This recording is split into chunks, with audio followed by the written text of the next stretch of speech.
Hi, this is Braden Holtby. Hi, this is Brian Burke. This is Kelly Rudy. Hello, everyone. I'm Carly Agro from Sportsnet Central. I am Jason Greger. Hi, this is Scott Hartnell. This is Quick Dick McDick. Hey, it's Ron McLean, Hockey Night in Canada and Rogers Hometown Hockey, and welcome to the Sean Newman Podcast. Here is your T-Bar 1 Tale of the Tape.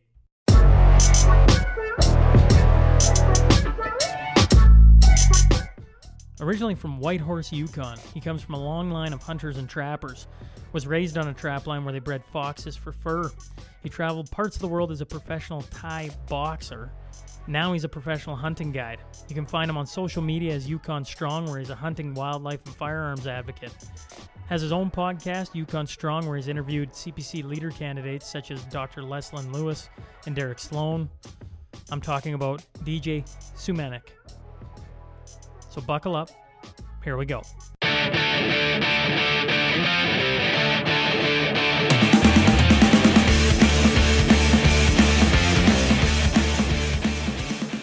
Well, welcome to the Sean Newman Podcast. Today I have DJ Sumanic. Lots of people follow him as Yukon Strong. First off, I guess, appreciate you hopping on with me, and thanks for joining me. Hey, glad to be here, Sean. How you doing? Yeah, doing real good. You asked how I'm doing. I follow you on Twitter. I know you just had, what was it, triple bypass surgery? Like, how are you doing? Well, you know, it's good. It was kind of a bit of shock. I've been having some heart troubles now for about, well, I guess a year. Last year, I had what's called an NSTEMI. It's a heart attack, basically. Yeah, I didn't know it any better. I was out sheep hunting, and I wasn't performing. Like, you know, usually hiking up a mountain with a pack, it's hard, right? And you're like huffing and puffing, you get up there, right, and whatever. But I was with my uncle, and he's a machine in the mountains. He's like impossible to keep up how fast he is.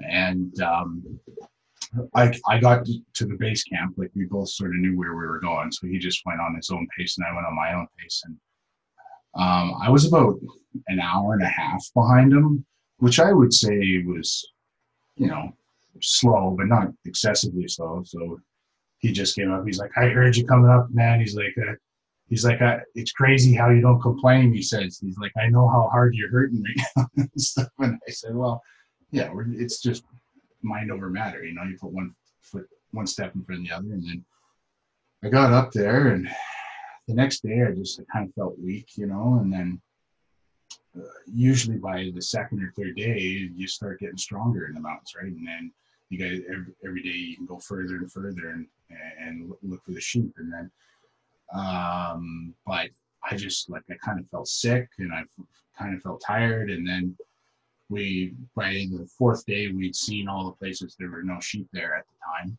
And so we decided to head back down. And on the way down, like, it was brutal, man. I could only walk like 10 steps at a time. And then I was like pretty much on my butt, like, and it felt like a really tightness in my chest and my neck right here. And then it would just sort of like release, and then I could breathe, and everything was fine. And then eventually, you know, over the course of the day, I managed to walk myself out. But my uncle's like, we got to take you to the hospital, man. Something's wrong. And sure enough, they checked me in, and they're like, you're getting medevaced.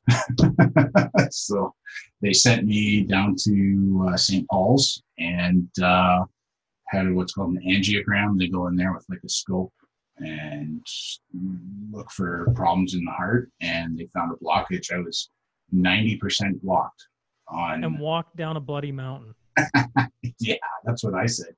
Everybody was there. It was like, where did this happen? I said, I was sheep hunting. They're like, you were in the mountains? I was like, yeah, you're so lucky. You could have been dead any minute. And I was like, well, I don't know. It was, it hurt, you know what I mean? But I never lost consciousness. It's just like, it felt like there was like 1,000 pounds on your back. Like you couldn't even move, you know? And then, so they put in a stent, and literally about 8 days later, I was back in the bush again on another hunt. And I've been working on a TV show in the background. There's videos of me literally running up the mountain, like not even 10 days later. So last fall, my heart was clear. They went in and there was no blockages. Everything was fine. But they did notice that it's basically my problem. It's not really a traditional problem. I have a genetic narrowing right where the main artery comes into my heart. And basically stuff will collect there. So even though they put in the stent right above it, another one formed this year. And the last one took 40 years to form. This one formed in 6 months. So they said we have to take drastic action. And they split me open and they took some veins out of my chest wall and in my leg. And then now I have bypass all the way around the genetic. It grew flat like a straw, I guess is what you describe it as. And now supposedly it's supposed to feel great, but I'm kind of a hurting unit right now. I feel really tired, and but the doctor said everything's normal. My chest is healing. They put a titanium plate in my chest too now, so it should be stronger. How long ago was this? Well, it'll be 3 weeks on Monday now is when this happened. So it'll be hopefully one more week of sort of pseudo pain, and then after that I'll be kind of up and at 'em again and getting back at it. And I hope I can. I was supposed to film 2 episodes for Wild TV this fall. They still want me to come on one, but I don't know if I can yet, so I haven't promised them. But the first one, there's no way I'm going to be ready for it. So. Well, I tell you what, sitting here, I'm amazed you're looking as good as you do for all that. Like, DJ, you're not an old guy. Like, to have that many issues with your heart and to be, I mean, you look like a pretty damn fit guy as well. Well, I am. I used to be a professional kickboxer. I spent a few years out in Thailand doing that stuff, and I am pretty fit. You know, I'm definitely not fit like I was back then, but you know, 2 years ago, I spent, according to my GPS, we did 120 kilometers in the Alpine, sheep hunting. Every year I guide bear hunts down in BC, and my father and I, our family, we do primarily alpine mountain hunting, goat, moose, sheep, and caribou. So like we're deep in the bush on foot, you know, and it's just a genetic thing. They said there's nothing I can do. Like my cholesterol, all that stuff is really good. It's just like when I went into the hospital at first, they didn't believe me. I said, yeah, I think I might be having a heart attack or something. They're like, yeah, sure, buddy. Are you been taking any cocaine? Are you on steroids? I was like, no, man. I think I had a heart attack. And then they tested me.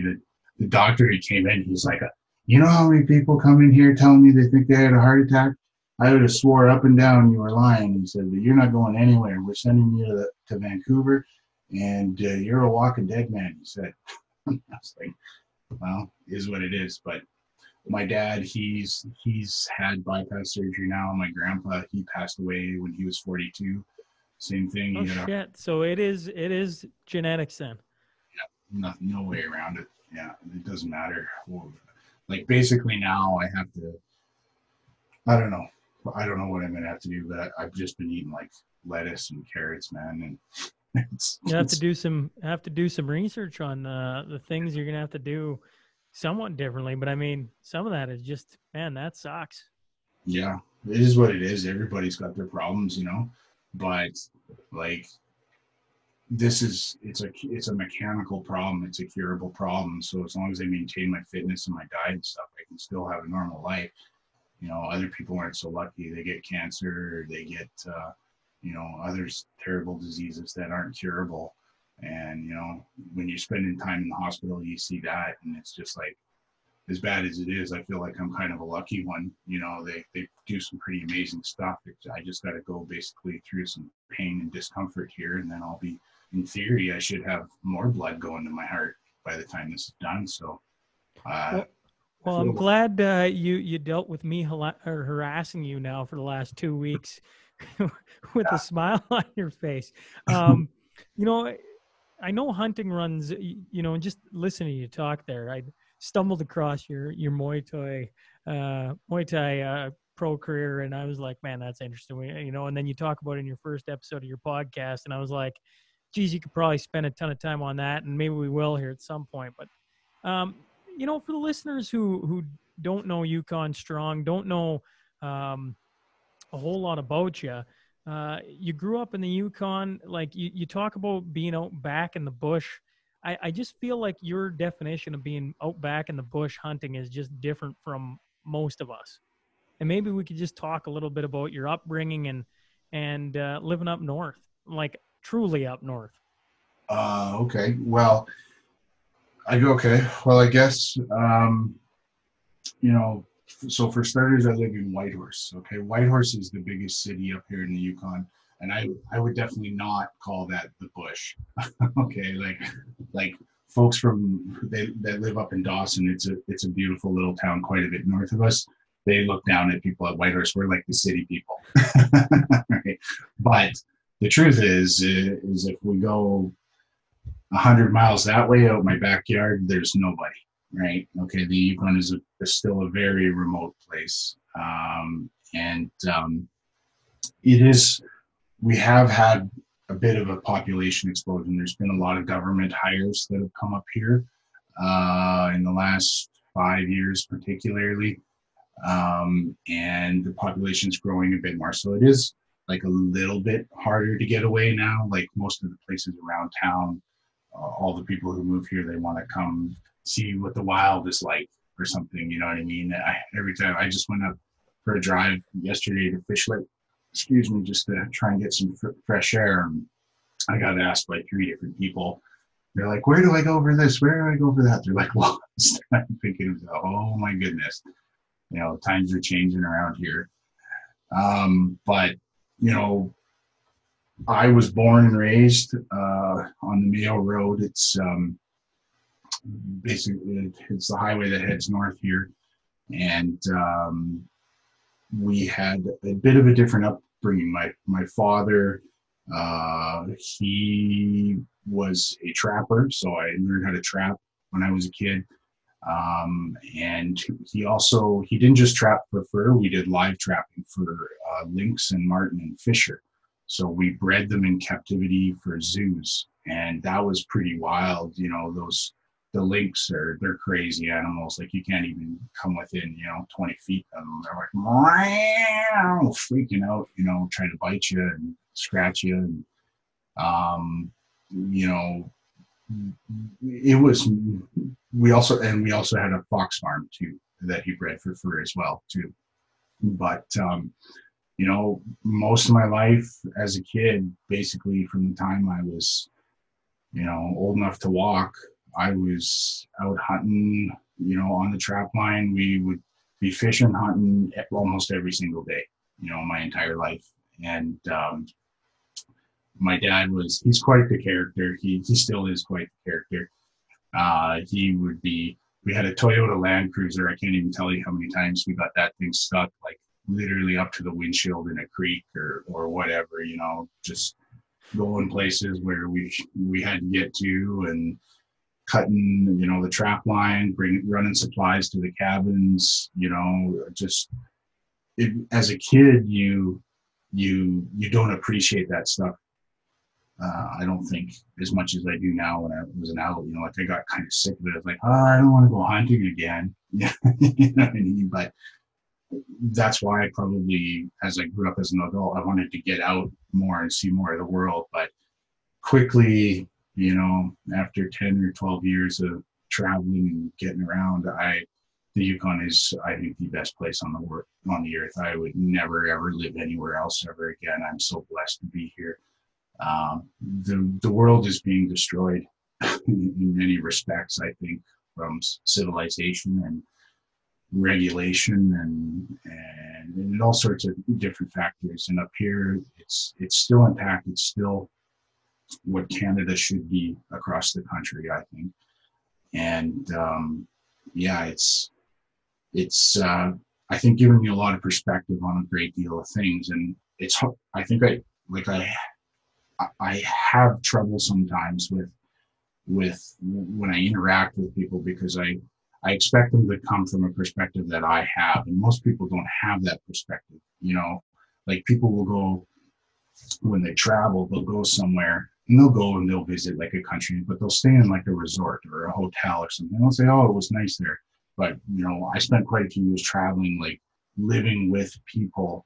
You know, not living in that sort of isolated bubble of the tourist stuff, and it really changes your perspective on just how poor a lot of the rest of the world is, how lucky we are in Canada, how absolutely disgusting many countries can be when it comes to civil rights and the environment, you know, as well.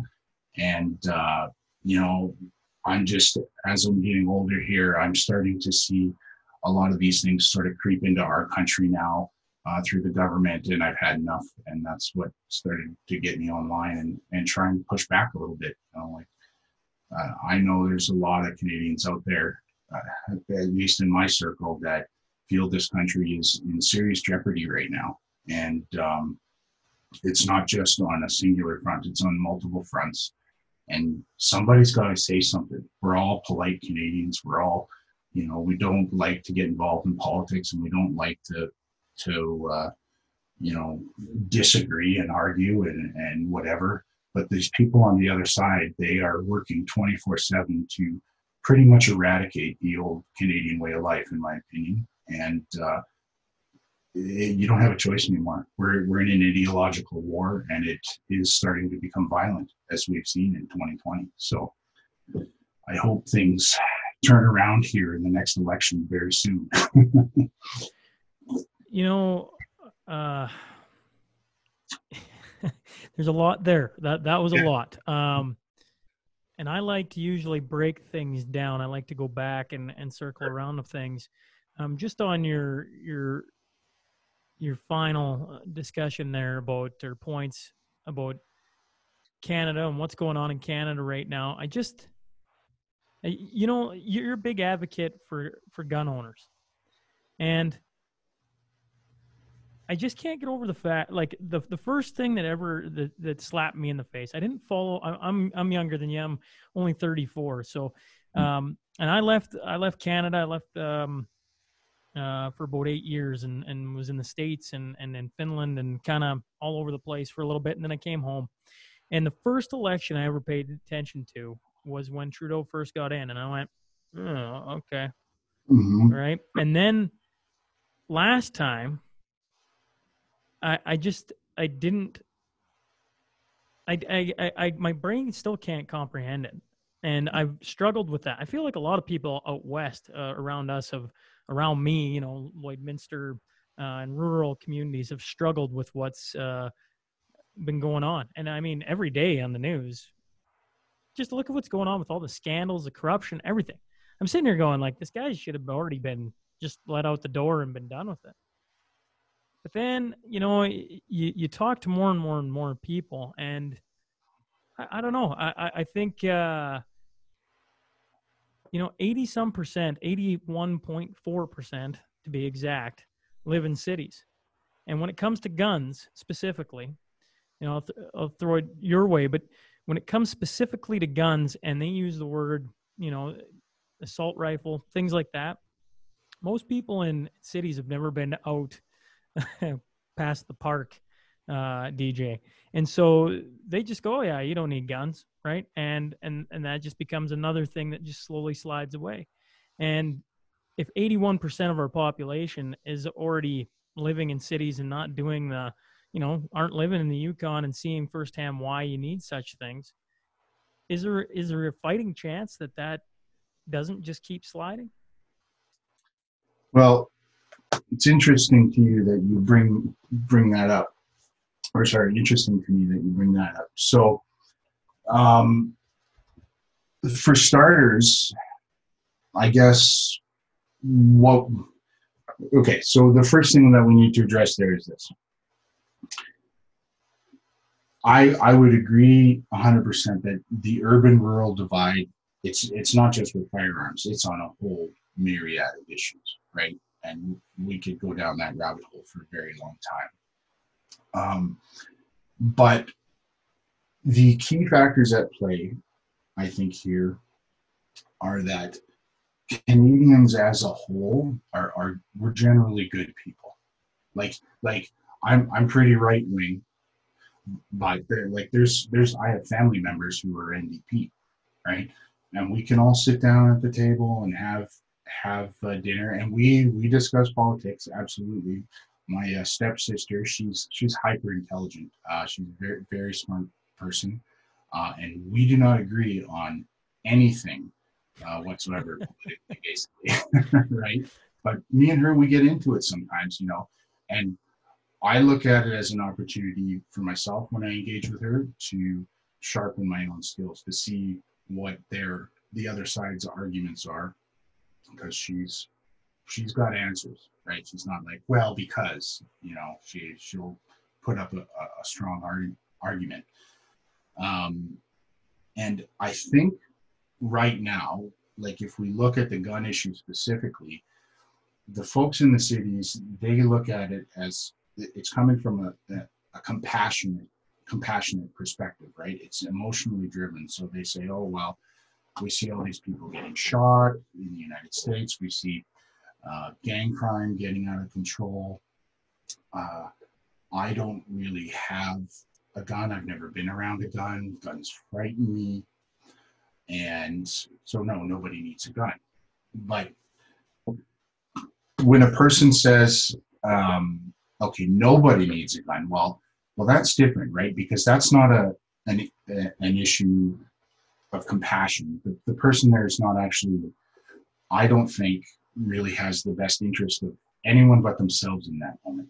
They're trying to say how I think is best. You should be forced to consider that route. So where does that come from? Okay, where does that mindset come from? And that is the real question. I personally believe it's due to primarily our media, and I do believe it has Marxist roots. And I know people will say, oh, you can't call everyone a communist, you can't call everyone Marxist, you're sounding like a nut job. Well, it's the bottom line is if you look at Marxism, it centers around, in many cases, the assignment of class victimhood and class guilt. So it's right to say, okay, this person did something bad with a gun. He shouldn't have done that. We need to punish him. But when you start saying all gun owners are potentially bad people, or you try to say all of a certain class of people are victims, every time you identify victim, well, there has to be someone victimizing them. And that's where our division comes from. So at the end of the day, we have to get away from that. And where it's injected into good Canadians' minds, compassionate Canadians' minds, it comes from the media through identity politics. And that is Marxist. And I think people, they're embracing these ideas without knowing it. And they're not thinking about the long-term consequences. And ultimately, what we're seeing with all these violent protests and stuff these days is eventually innocent people on both sides get hurt. The solution is to punish the bad actor, not entire groups of people. And it doesn't matter whether the issue is firearms, free speech, whatever. We have to remember that there are good people and bad people on all sides of this country and all sides of political spectrums. And by just taking a broad sweeping brush and just saying you people are all terrible, well, what does it do? It just increases the division. It increases the possibility of violence, and I think it ultimately harms our country. And surely, with someone like Justin Trudeau in power, it harms our civil liberties. Now we're seeing, that Canada has worked well up to this point because our government's been nice. Those days are over. He's going to take advantage of anything and everything he can, financially, and what would you call it, civil liberties wise. He's trying to force others to be just like him, and he's using the media and I would argue legal technicalities to do it. So how do we push back against that as a group, as gun owners? there's a whole lot of ways. The best way I can think of is that we need more of us. If every single gun owner in this country gets one more person involved in shooting this year, our numbers double, and we are 10% of the population. That's too large of a demographic to mess with in an election. So if you just go out there and get one new shooter involved, if everybody does that, the story quickly changes. And right now we're getting picked on because we don't have enough numbers compared to the urban population. And we're an easy target. They can use us to change the channel on their scandals. They can use us to, quote unquote, do something about the gang crime when it's just getting out of hand, you know? You know, it's I thought that was probably your best video, to be honest, was the one about gang crime. I thought the trend, you know, you bring up Marx and you bring up, I think most people, including myself, don't think past their immediate, you know, circle, their bubble, right? So when it comes to guns and crime, if you live in a dangerous neighborhood, the idea seems really smart, or really simple and smart. If we just remove the guns, we'll remove the crime and the death and everything else that comes along with it. But what I found very Tell interesting. that to the 9 victims in Nova Scotia who were burned alive. Well, so Tell that to the people who were run over in the streets of Toronto. You know, it's the problem is the desire to commit murder, the homicidal intent. Until that is addressed, the person is just going to find another way.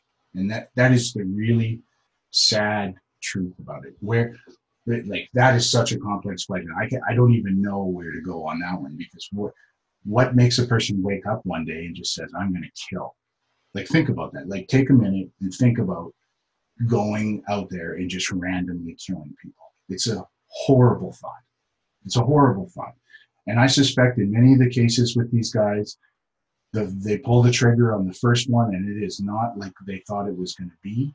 You know, like, as a hunter, I understand what it's like to go out and harvest an animal, watch it die. It affects me still.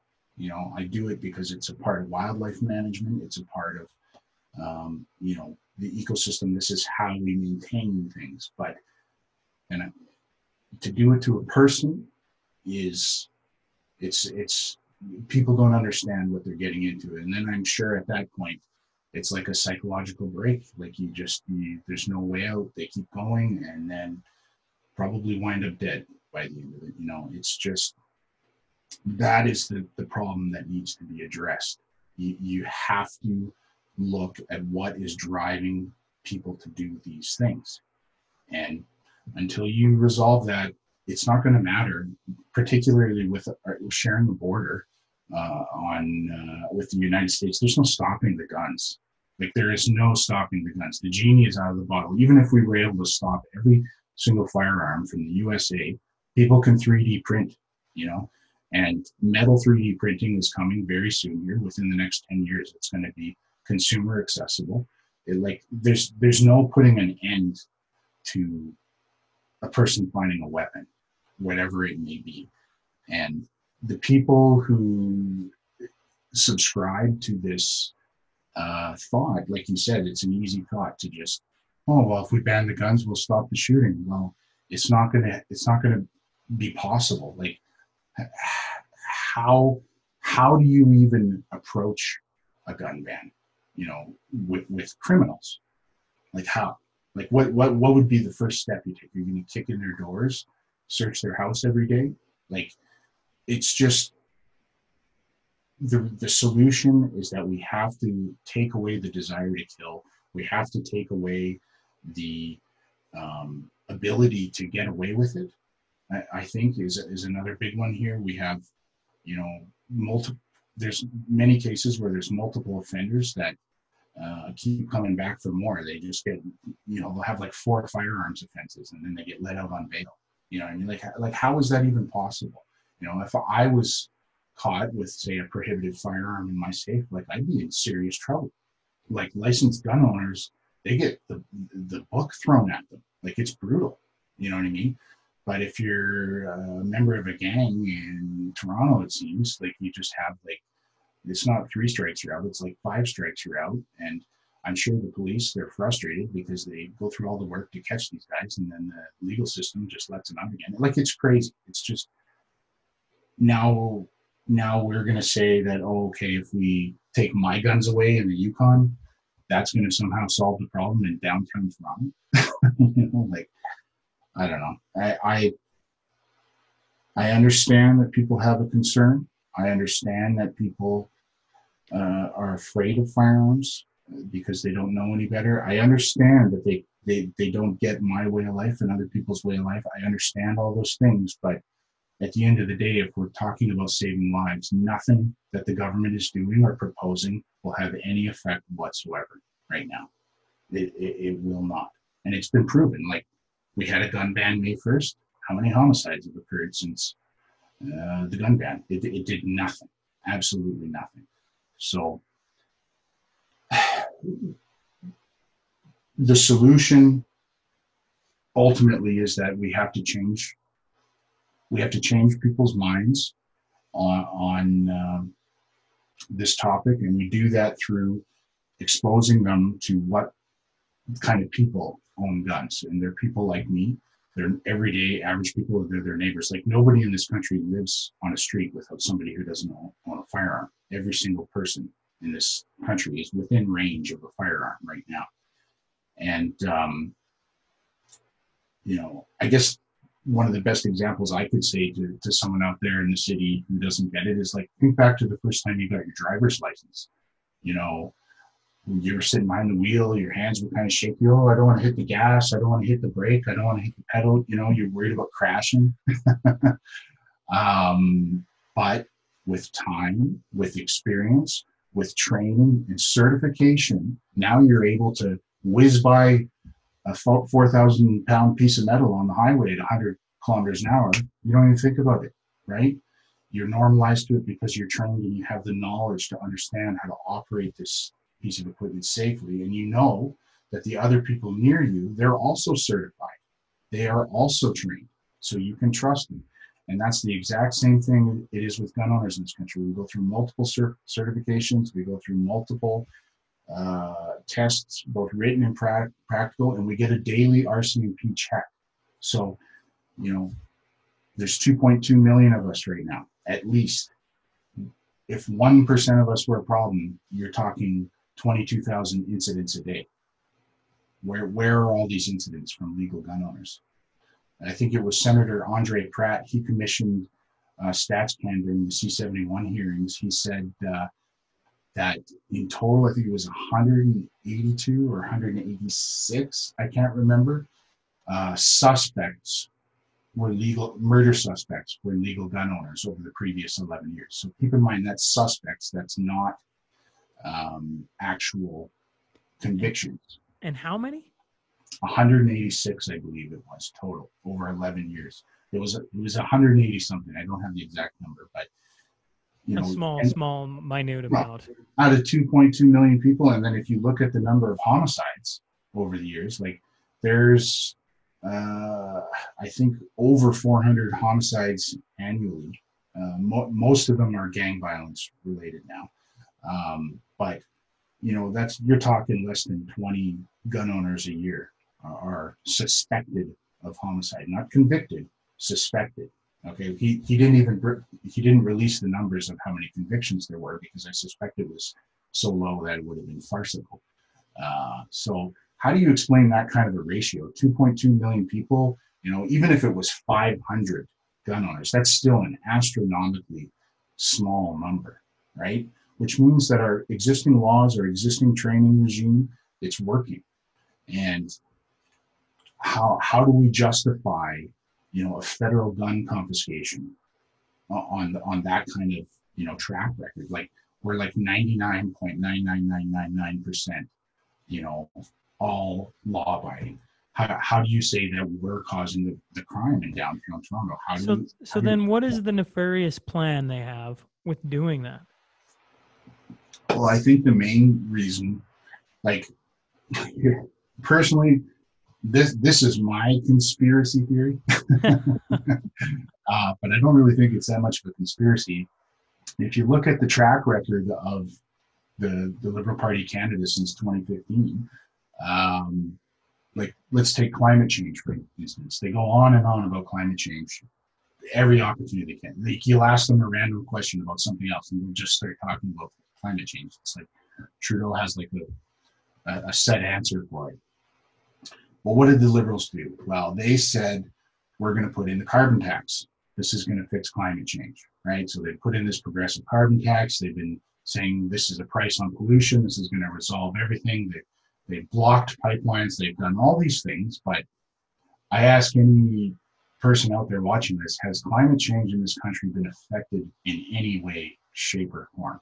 Are there more people on the road driving now or less people on the road driving? You know, we bring in several 100,000 immigrants a year. Most of them wind up getting vehicles. I would say in order just to break even on our carbon footprint, that many people have to stop driving. If we're going to bring in 300,000 new drivers, we have to stop 300,000 existing drivers. Otherwise, our footprint goes up, right? The only thing on our end that stopped vehicles from being on the road was about the middle of April when coronavirus was at its height. There was nobody anywhere. Or when oil price went to $-, nobody was moving anything, right? Exactly. But my point is, they haven't solved climate change. They've had 5 years, unlimited money, they've had a majority, and now he's ruling basically, you know, with emergency powers. They haven't solved climate change, and the reason they haven't solved climate change is because if they do, they can't say vote for us, we'll save you, right? Like that's the idea behind climate change. If we don't do something, the end of the world is going to happen. That's really what it is. So if they solve that, well, now they can't campaign on it. Same thing for, say, the coronavirus. If they fix the coronavirus, well, they can't campaign on vote for us, we'll save you from the coronavirus. If they vote for, or if they solve the gun violence in downtown Toronto, well, they can't say vote for us, we'll save you from guns. That's really all it is.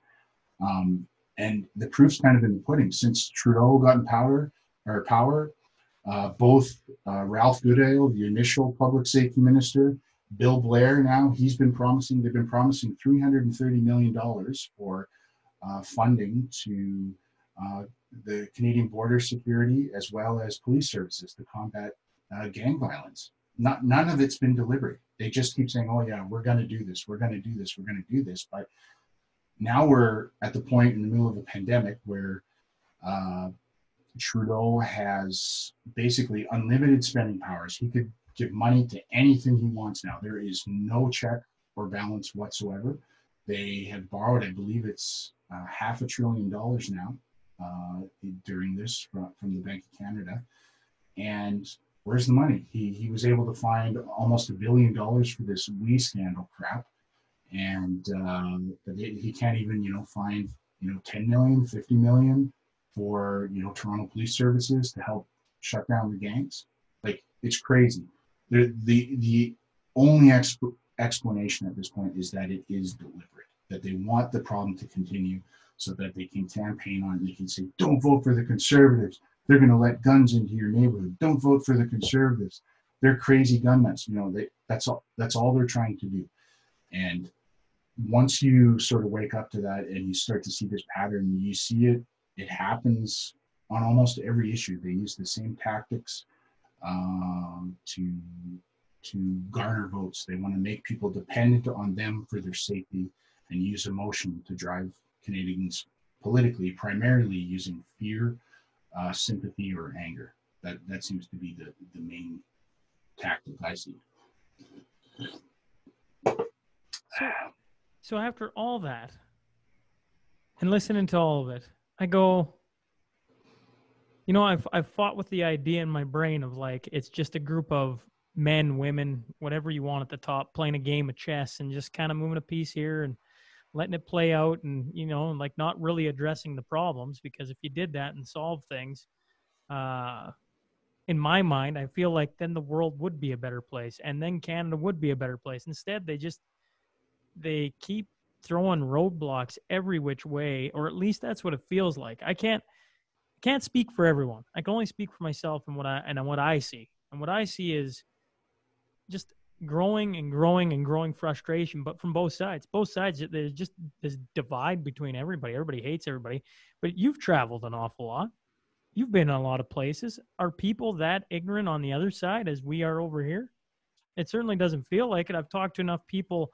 You're in the Yukon. I'm sitting in Alberta. Talked to guys in Saskatchewan. I've talked to guys out east. I've talked to guys on the other side of the world now.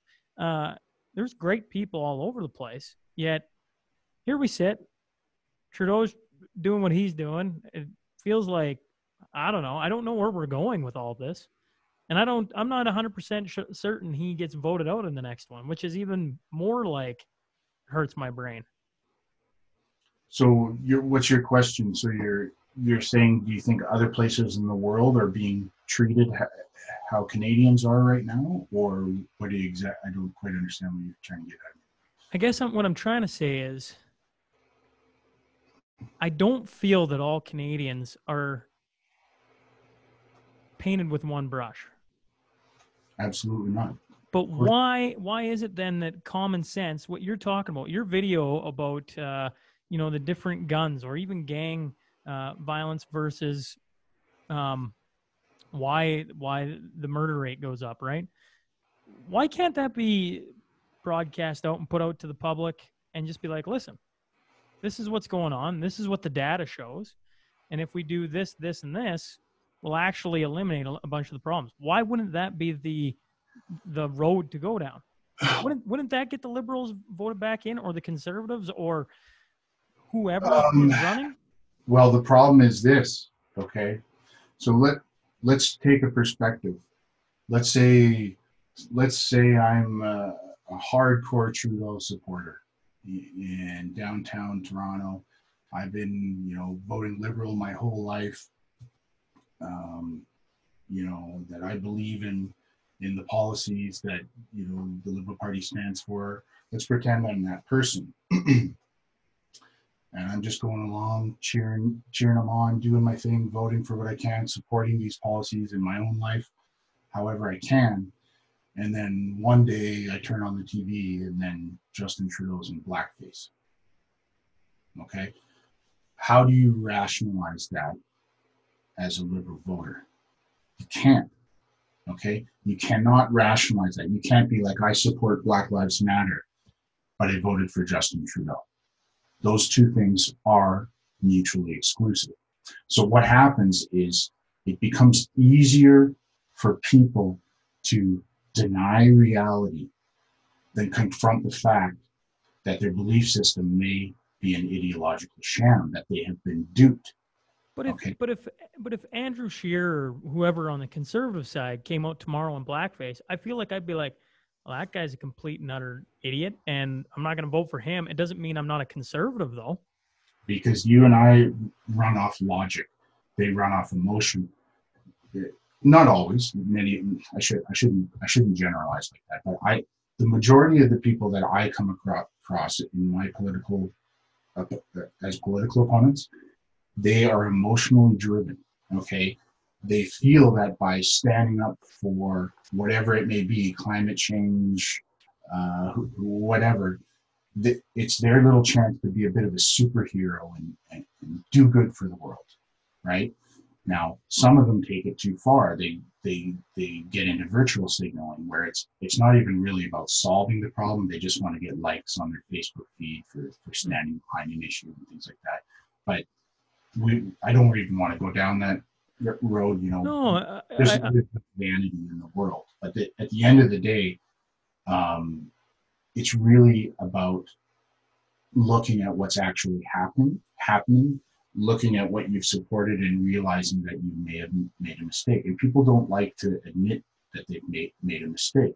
And when they supported Trudeau through blackface, then they made a mistake, period. Like, if I've been to many parties in my life, costume parties, Halloween parties. I've never seen any Canadian citizen in my life ever dressed up in makeup like that. Like, the thought would never occur to me. I dressed up as the Hulk once. I painted myself green. And I was thinking Genie and somebody had painted themselves blue.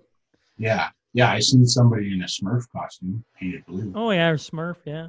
Right. But what he did, you know, it's not just mildly racist, it's overtly racist.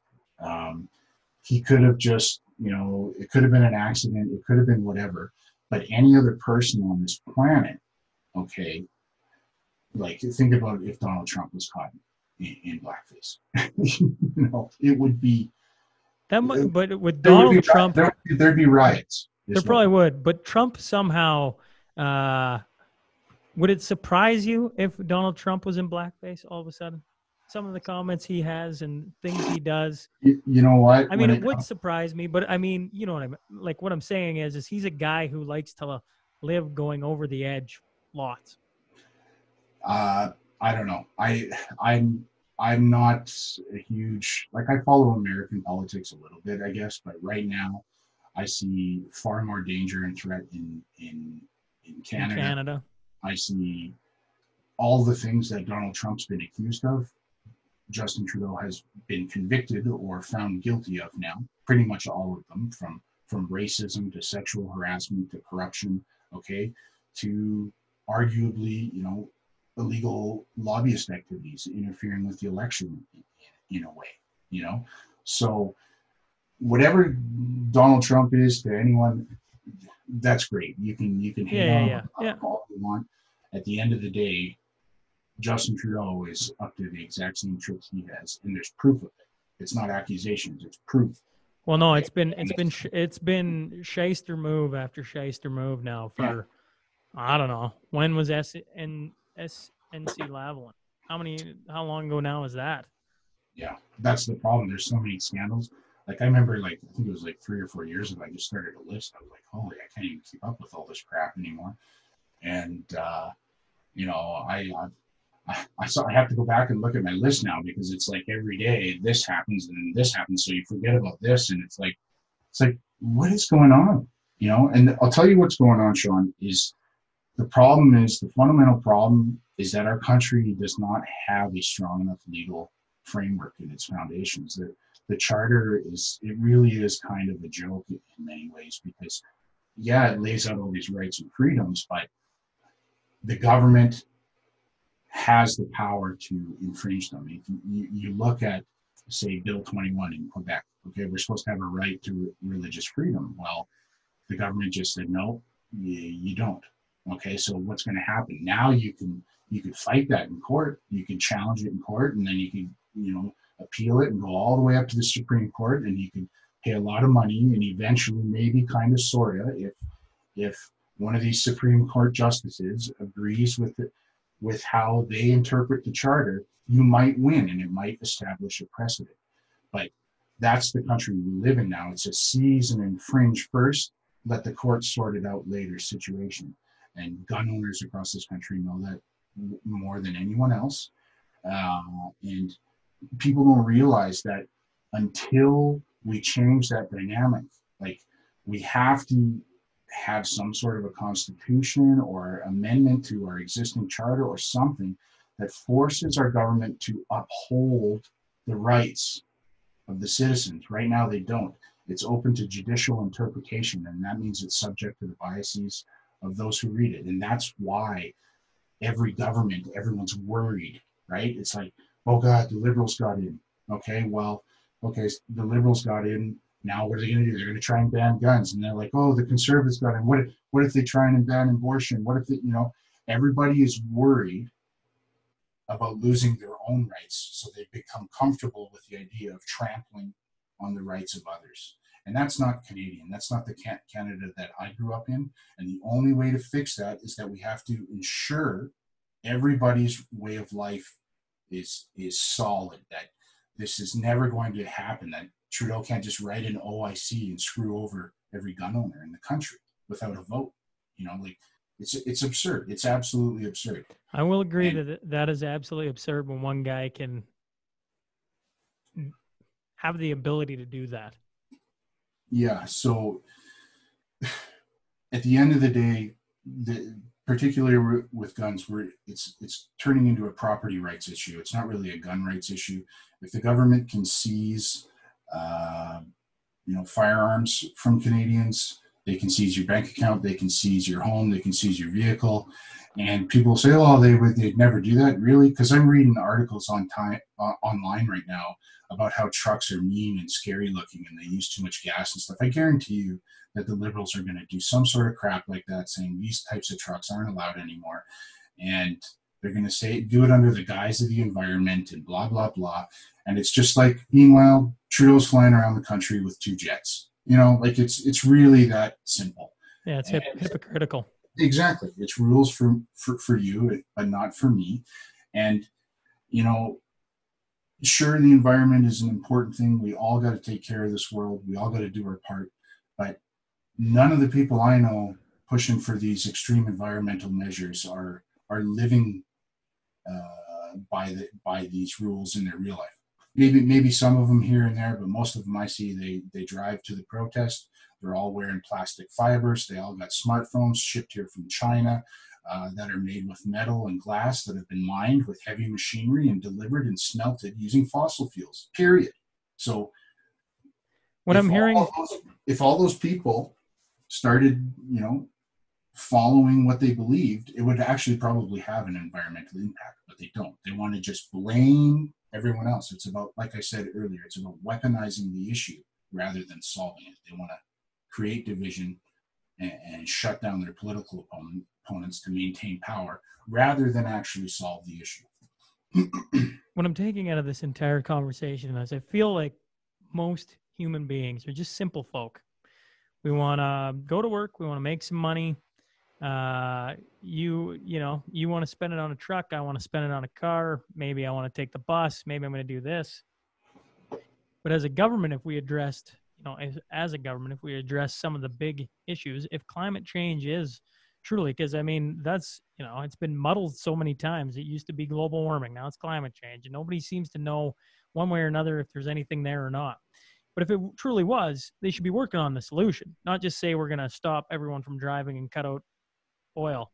Because last time I checked, I like living in a heated house where I live. I mean, we get nice cold winters for about 8 months of the year. And that is a stretch, but you get the idea. And if they're going to just say these things got to disappear, well, you got to have a plan. And the problem I have with the government and the problem I have with leadership right now is I feel like there is no plan. And that is like probably more unnerving than anything, is the fact that it doesn't feel like there's a plan unless it's a nefarious one. Well,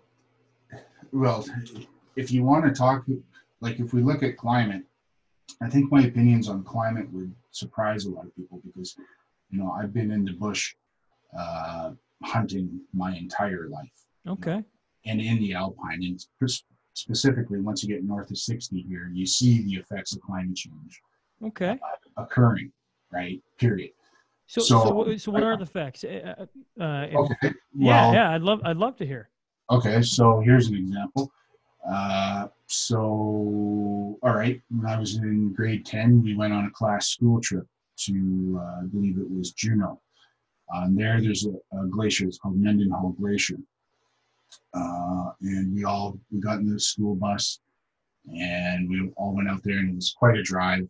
And me and my buddies, we were cooped up in the bus. So as soon as we got there, the glacier was there. We all ran out the thing. We started climbing up on the glacier. Teacher's like, "Get down from that glacier." Got in trouble, right? Because it's like right where it falls into the ocean, and legitimately probably dangerous. Excuse me. But it was right there. There was kind of just like a little turnaround. You could go and look at it. Everybody used to go take pictures and stuff. I went there to visit my buddy. I guess it would have been 4 years ago now. And he's one of these like hardcore prepper guys, right? Like he's got his own biodiesel factory, makes his own ammunition, makes his own firearms. Like he's preparing for the end of the world. This guy, he's a really nice guy. His name's Tom. And, I'm like, well, why don't we go out and see the glaciers? They take me for a ride. He's got one of those fast cars where there's Dodge Challenger or Charger or whatever. So we went out for a rip to see the glacier, and we went there, And I was like, where's the glacier? He's like, we got to the end of the road, and he's like, well, it's down there. And I was like, are you kidding me? That's the glacier? And it's like this huge floodplain. There's like, some sort of tiny little baby trees starting to grow. Like, it's receded so far now, you can't even see it without binoculars. Like, I was shocked. You know what I mean? And the other thing is too, is like where we go sheep hunting, you know, places that we used to camp when we were kids, like the Yukon, it's actually considered a desert. We get very little precipitation here, compared to the mean. So when you're in the mountains, like finding water is everything, because you're living off dehydrated food, so you need water to make your meals, and you're hiking, you're sweating. It's often very hot in the summer, and like literally water is everything. If you run out of water, you're going to be hunt's over. So we generally you camp near a snowpack where there's snow still melting, or a creek or whatever. And a lot of places that we used to go and set up and hunt sheep, you can't camp there anymore because the water is either completely gone, or it's not consistent. There'll be a trickle of water one day, and then the next day there'll be nothing, and then the next day it'll be kind of muddy. You know what I mean? So what I can say to you is this: is 100% there's been a warming pattern in the north here. Absolutely. Since like when I was a kid, minus 50, minus 40 was the norm every winter. Now, this last previous winter, it was quite cold. But other than that, in the last 10 years, it's been pretty mild. And I'm sure there's a whole bunch of climate activists going out there, yeah, see, even he believes in it. But here's the thing. How do we tell now how this is being caused, right? Is it from carbon dioxide? I don't know. I'm not a scientist. I know the mountain that overlooks Whitehorse here in the Yukon, it used to be a coral reef. You know what I mean? You could, like, the changes that used to happen in the entire Yukon, it used to be a tropical forest, right? Like, they dig up the fossils and stuff here all the time. Like, these patterns have happened for millions of years. I can't say 100% for sure if it's man-made, and people will say, well, just look at the data. Okay, I've done that. I go and I look at the data, and you know what I see when I go and I look at the data? It's hyper biased, politically motivated, politically charged, emotional bull. You can fill in the end of that bullshit. Word. Okay. Yeah, exactly. Because, and it's almost the exact same tactics and the exact same discussions and the exact same fights that happen around the gun debate. It's the same crap, and it's the same manipulation. And if we go and we look at, again, the track record of Justin Trudeau and the Liberals on climate change, they're not solving this problem. All the people that believe in this stuff, that live in cities, they just like look this up online. I'm out there in the mountains, guys. I know what is actually happening. I'm seeing, the permafrost melting and things changing. Okay, so I know what's real and not. You're just like reading about it online and then engaging in political battles. But what are you doing in your real life? You're still driving to work. You're still ordering crap off Amazon. Nobody's complaining about all the deliveries to their front door during the COVID crisis right now. How convenient is that? The amount of fossil fuels getting expended to order their, new iPhone case. You know what I mean? So then they come at you and they say, oh, you're a conservative. You're a science denier. You're a climate denier. We're going to vote for Justin Trudeau because he believes in science and he's going to save us from climate change. No, he's not. He's weaponizing the issue, and you don't even know it. You're being emotionally manipulated into fighting for him while continuing to consume and pollute and destroy the planet. Meanwhile, I'm up here like, whatever, guys. It's all just a bunch of BS. Nothing is going to change until every single person in their own life makes it a priority.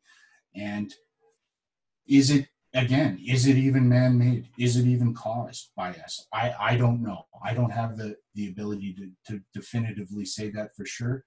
And, it's definitely, as far as wildlife, there's been changes, like for instance, polar bears, they're starting to breed with grizzly bears up north now. They're coming on to shores, but the polar bear numbers, they're going up.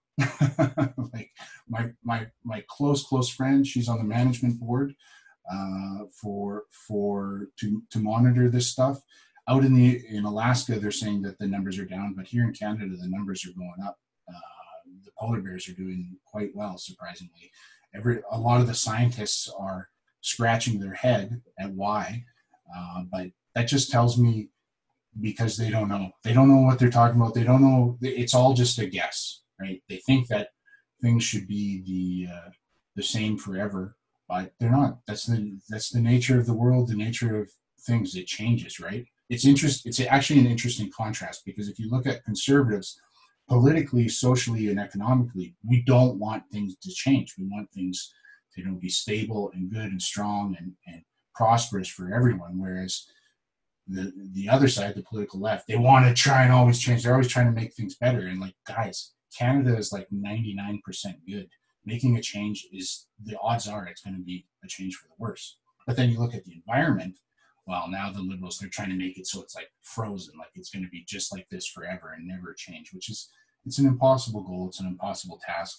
And none of them are practicing what they preach. So they lose me with that right there. I have nothing.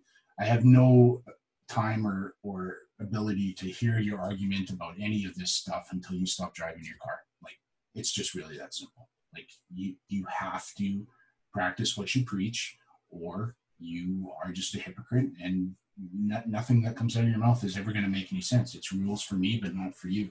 And you're not examining, the destruction that you're doing in your own life. That's really interesting.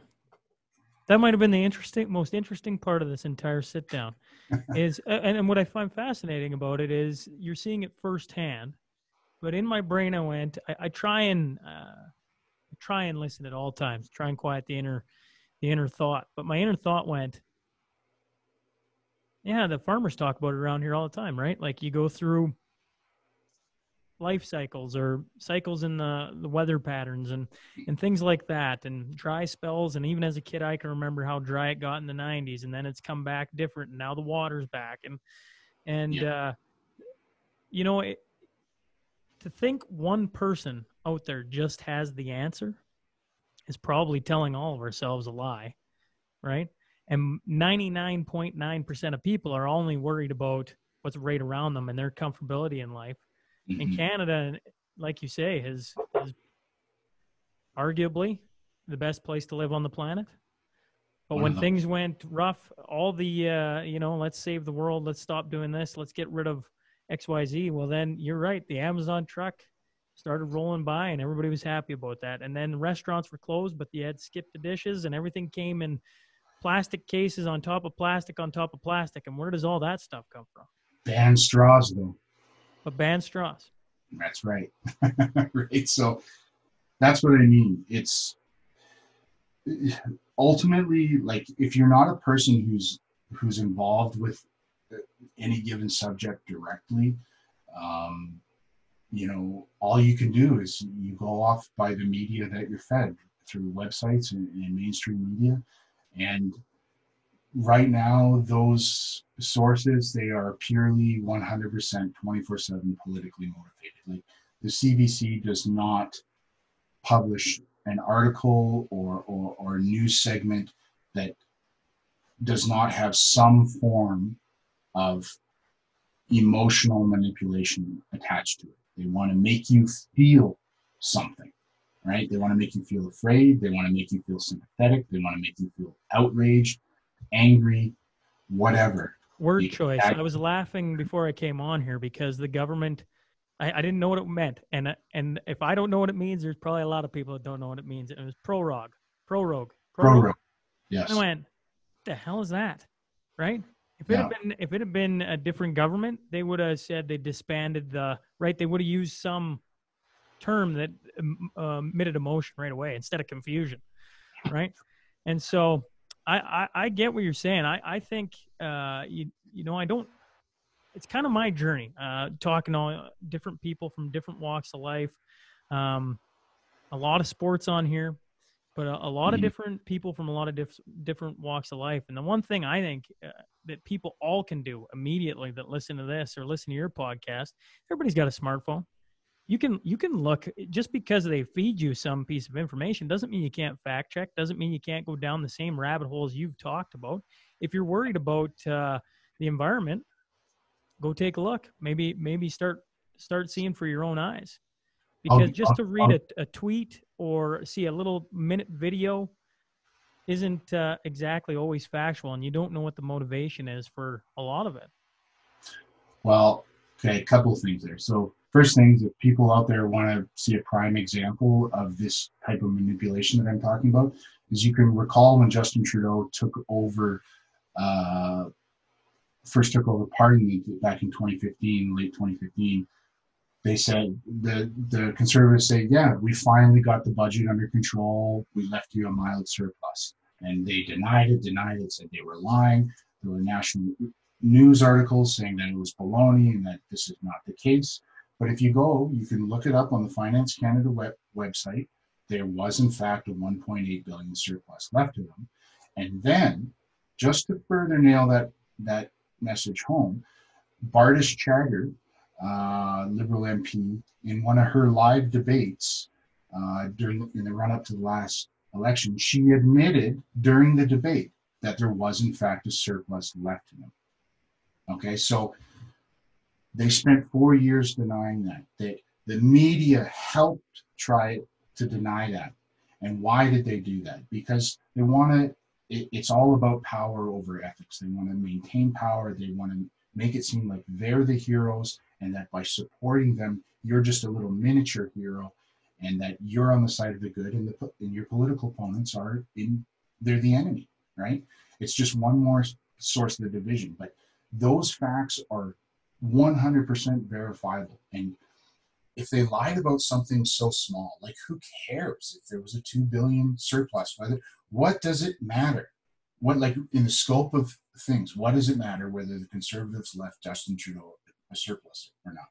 If they're willing to lie and have people in the media go through that extent just to cover up that tiny, insignificant detail, what else are they willing to do? And we're seeing now, time and time again, that the current government, okay, they're engaging in this 24/7, okay? And, you know, the reality is, well, I don't know. Like, I went to University of Victoria. I took software engineering there. And, excuse me, sorry, man, I'm starting to run out of gas here.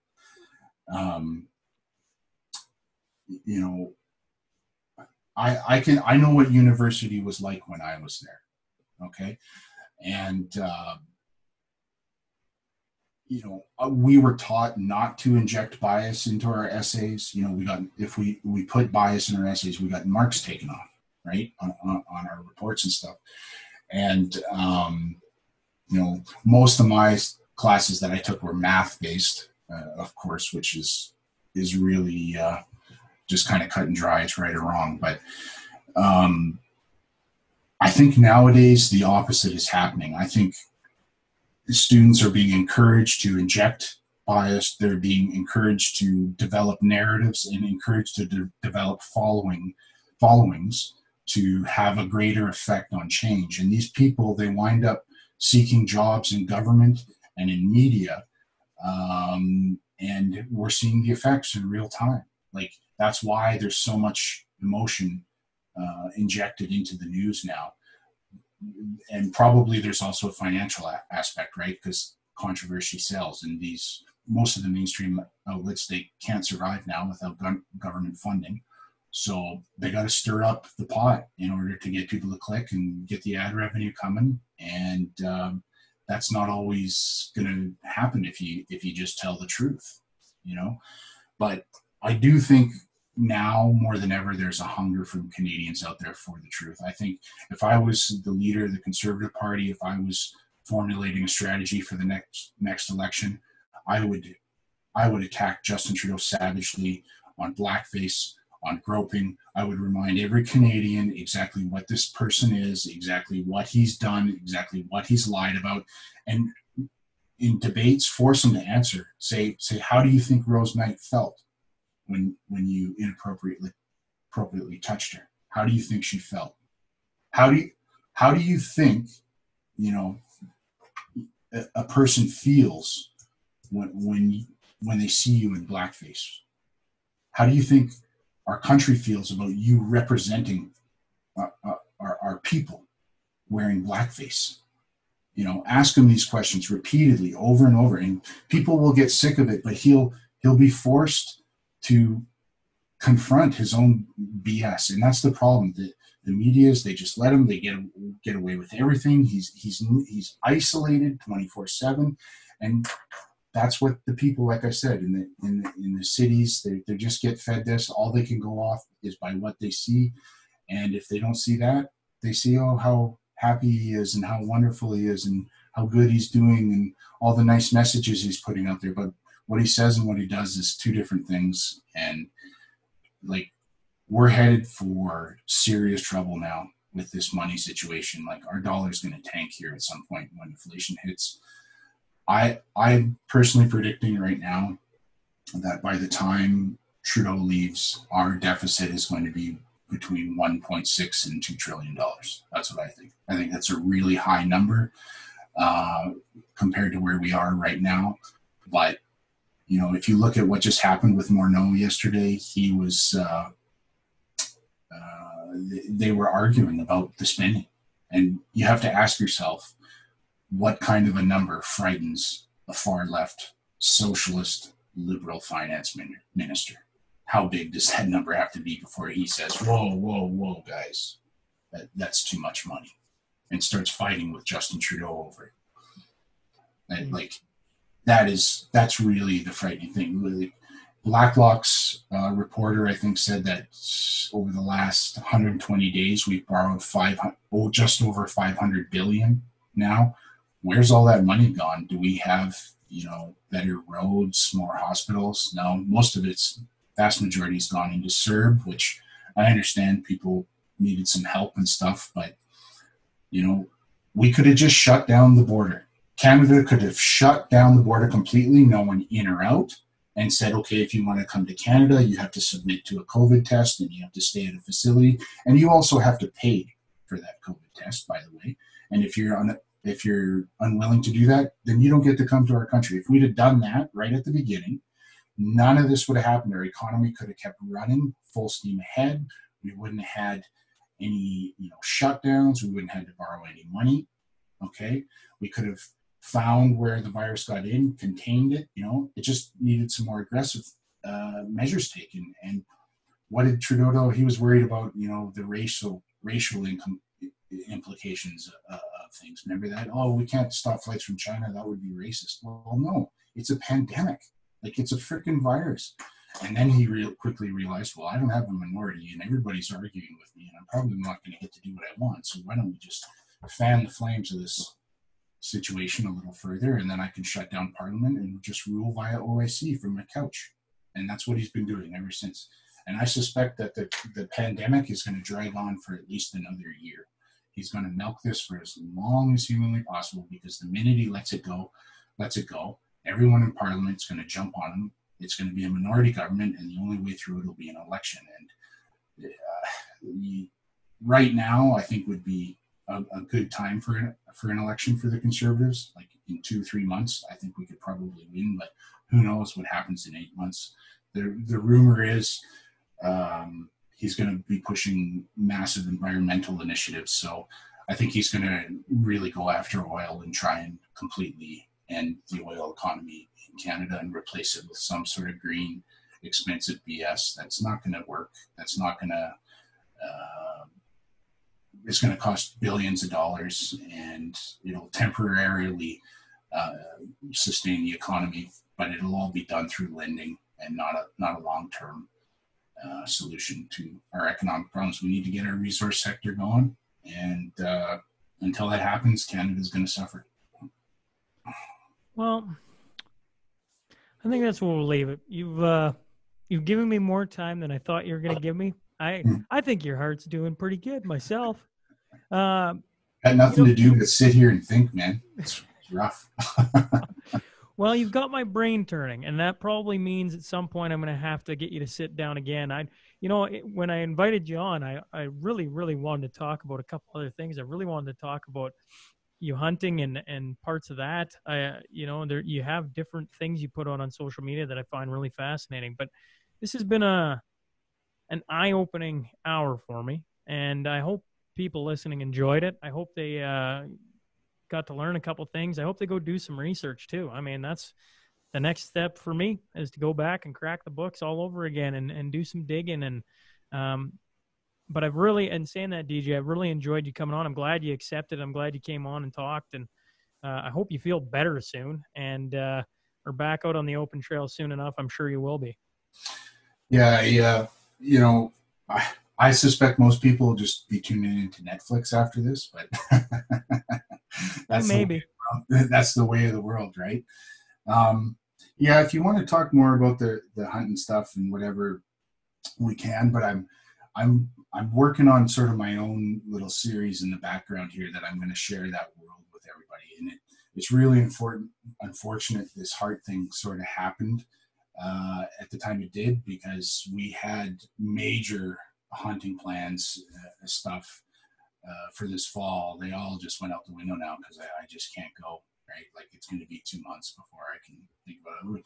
We're going to maybe try for some late, stuff here in October, depending on how I feel. But I had a whole season of Yukon Strong planned, just hunting, being in the wilderness, talking to different people about wildlife management and all sorts of stuff. I still want to complete it, but it's probably going to be a whole year delayed now because of this, because I'm going to have to wait for next hunting season now to get all the content. So, in the future, that whole story is definitely going to come out, and it's a family story, and it's going to be a lot less political for sure than this conversation. It's going to be. I always say I planned a little bit of this, but I didn't plan. You don't plan for the rabbit hole. The rabbit hole takes a hold of you on podcasts, and when you get your series up and running, if nothing else, you can come on to talk about it and discuss it and promote it and pull people that way too. Absolutely. It's great to meet you, Sean, and I hope things out in Saskatchewan are good. I went to, did you say you were from Lloydminster? Yeah, correct. I had a long time ago, I used to have a girlfriend in Lloydminster. She was a nice gal. I went up there a couple of times. I was going to say probably one of the prettiest girls out west. Yeah. Oh, yeah. Yeah, and I have another good buddy in Regina too. He's pretty funny. We had a little contracting business way back in the day. Colin, if you're out there, how's it going, bud? Haven't seen you in a while, but those were the days. Cool, yeah. Man. Well, get better, feel better, and we'll stay in touch. And I do appreciate you coming on. Sure. Thanks, man. Hey folks, thanks again for joining us today. If you just stumbled on the show and like what you hear, please click subscribe. Remember, every Monday and Wednesday, a new guest will be sitting down to share their story. The Sean Newman Podcast is available for free on Apple, Spotify, YouTube, and wherever else you find your podcast fix. Until next time.